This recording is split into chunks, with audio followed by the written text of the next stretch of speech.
Bonjour à tous, et bienvenue dans ce nouveau numéro de 5 minutes pour un livre. Je suis Joe, l'avatar qui vous parle des classiques de la littérature et des polars. Il y a les livres que nous avons dans notre bibliothèque, les livres qu'on lit et il y a les livres qu'on vit. De même, parfois un livre, une œuvre, reçoit un prix ou une distinction sans trop que l'on sache pourquoi, de même, certains auteurs sont reconnus de manière, il me semble, injustifiée. Puis, il y a des auteurs comme Patrick Modiano. Qu'il ait obtenu un prix Nobel de littérature est plus que justifié. Il s'avère que lorsque je lis un livre de Modiano, je ressens son texte dans mes tripes. Le roman dont je vais vous parler, s'il s'agit réellement d'un roman, est vraiment à part à mes yeux. Oui, Dora Bruder est à part. Entre le roman, la chronique, la biographie et le rêve. L'histoire est simple. L'auteur recherche un demi-siècle plus tard ce qu'est devenue une adolescente juive, fugueuse, après sa disparition dans les rues parisiennes occupées.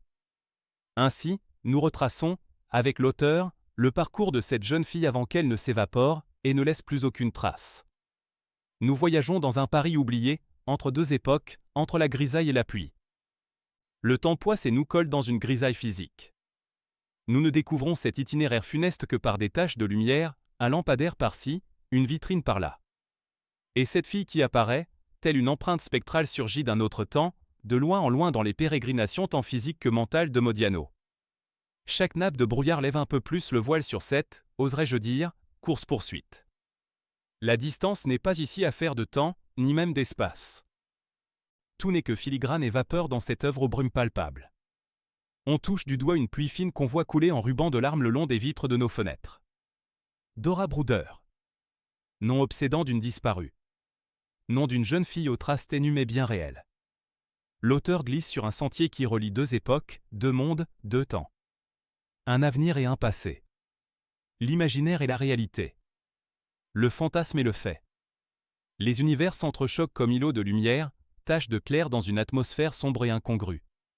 Dora, c'est la légèreté d'une adolescente. D'une fugue émancipatrice. D'un avenir projeté. Dora, c'est aussi le poids de la Shoah. La couleur des uniformes. Le bruit des bottes ferrées sur le pavé parisien.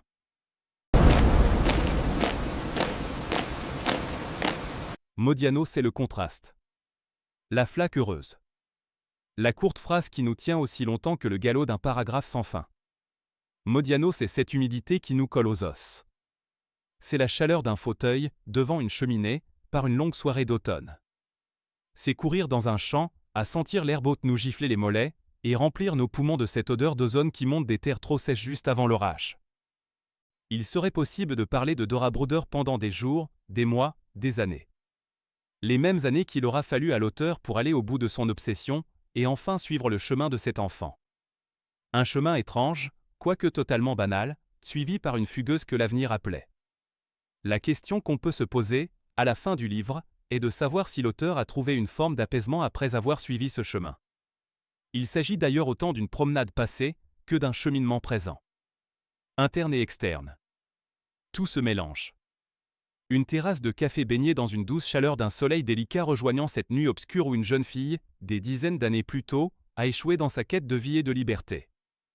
En lisant Dora Bruder, j'y ai trouvé une forme d'éternité. Dora est à jamais cette adolescente. Une somme infinie de elle aurait pu. Une conjonction d'avenir possible qui court dans notre imaginaire sans fin. Dora Bruder est belle et sa disparition en fait un être éternel. Elle aurait pu, cependant, n'être qu'un nom oublié parmi tant d'autres, mais, sous la plume de Modiano, elle devient un hymne, le porte-étendard de cette cohorte de disparus, tombés dans l'anonymat de leur propre évanescence. Lire Dora Bruder, c'est plonger dans une écriture physique qui nous remue. Modiano nous prend par la main et nous conduit sur son propre cheminement. On cherche avec lui, on furette, on mire, on observe, de temps à autre, une silhouette glisse à la limite de notre champ de vision. Vous savez, cette ombre qui nous oblige à tourner la tête lorsque nous nous croyons observer à notre tour. À chaque fois que nous avons cette sensation, ne serait-ce pas une Dora Bruder, surgie du passé, qui prendrait soin de nous? Je suis Joe, l'avatar qui vous parle des classiques de la littérature et des polars. Je vous souhaite une bonne lecture. À bientôt.